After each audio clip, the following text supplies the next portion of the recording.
When you think of the Netherlands, a few things might come to mind: windmills, tulips, and of course, bicycles.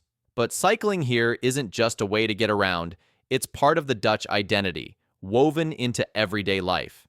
In fact, there are more bicycles than people in the Netherlands. So how did this happen? How did one small country become the undisputed cycling capital of the world? Let's take a ride through history to find out. It all started in the 1820s with the arrival of the velocipede, one of the earliest bicycles. But in those days, it wasn't for everyone. It was noisy, clunky, and mostly a quirky hobby for the rich. Even with the arrival of the penny farthing in the 1870s, cycling was still seen as a daring activity, definitely not a regular way to get around. In fact, by the end of the 19th century, countries like Great Britain, Germany, and Belgium were far more bike crazy than the Netherlands. So, what changed? Enter the Royal Dutch Touring Club, or ANWB. In the early 1900s, they started promoting bikes as a practical way for regular people to get around. Bikes became cheaper and easier to maintain. Companies like Fongers built high-quality models, including the now famous Oma Fiets, or Grandma bike. By 1920, the Netherlands had over 2 million bicycles, and when Princess Juliana and Prince Bernhard appeared in a 1936 press shoot riding a tandem, well, cycling wasn't just practical, it was royal. But World War II changed the landscape, both literally and figuratively. With fuel in short supply, bicycles became the only way to get around. That's why Hitler ordered mass confiscations of Dutch bikes for the German army. Thousands were stolen, often violently. To this day, the phrase, "give me back my bike," is burned into Dutch memory. Even after the war, German soldiers fleeing capture kept stealing bikes. The trauma stuck, and bicycles became not just transport, but symbols of independence and resilience. In the 1950s and 60s, cars rolled in, fueled by the Marshall Plan and American influence. Suddenly, everyone wanted a shiny new car. Urban planners reimagined Dutch cities to fit traffic, not people. Some even proposed bulldozing entire neighborhoods in Amsterdam, like De Pijp and Kinkerbert, to build highways. But the Dutch fought back. Citizens, celebrities, even kids took to the streets to protest the car takeover.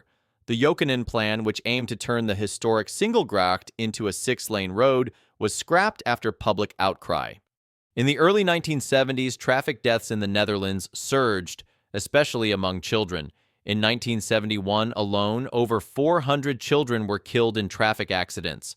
That sparked a powerful grassroots movement called Stop de Kindermoord, or Stop the Child Murder. Parents, teachers, and concerned citizens took to the streets. They demanded safer roads, not more highways. This marked a turning point. Planners began redesigning cities with cyclists and pedestrians in mind. The Netherlands wasn't giving up its cycling culture. It was about to double down. In the wake of the 1973 oil crisis, bikes became not just practical, but political. The ENWB, now known as the Fietsersbond, was founded to fight for the environment and cyclist rights, in contrast to the car-loving ANWB. Cities were redesigned so that everything, schools, shops, cinemas, were reachable by bike. Why drive to the mall when the supermarket's around the corner? Infrastructure followed. From just 7,000 kilometers of bike lanes in 1965, the network exploded to over 32,000 kilometers today. Dedicated intersections, traffic lights for bikes, even bike-only highways. The Netherlands had officially become a cyclist's paradise. Fast forward to today. Around 27% of all trips in the Netherlands are made by bike. In cities like Groningen or Utrecht, that number is closer to 50%. Cycling isn't just for the sporty or eco-conscious. Everyone bikes here. Kids, teens, business people in suits, even the Prime Minister. It's how children get to school, how people shop for groceries, how friends meet up at a cafe, and yes, the Dutch do bike in the rain. The Netherlands is one of the safest places in the world to ride a bicycle. But why is cycling so common here? Well, it's simple, it's fast, it's safe, and above all, it just makes sense. In many cities, cycling is something you do in spite of the system.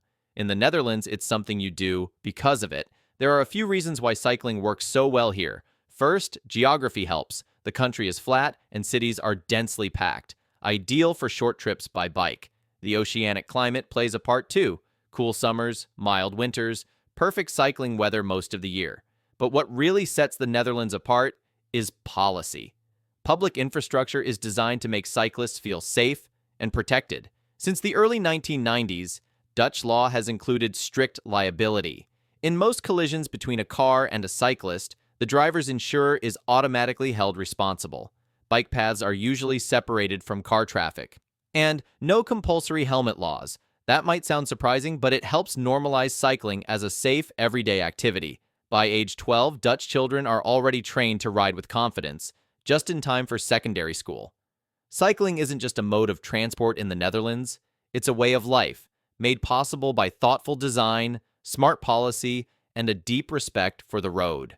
Of course, not every country can be the Netherlands. Geography, history, and culture all play a role. But the Dutch experience proves that city design can shape behavior. The shift didn't require magic, just political will, smart planning, and a lot of paint. It took decades, but it worked.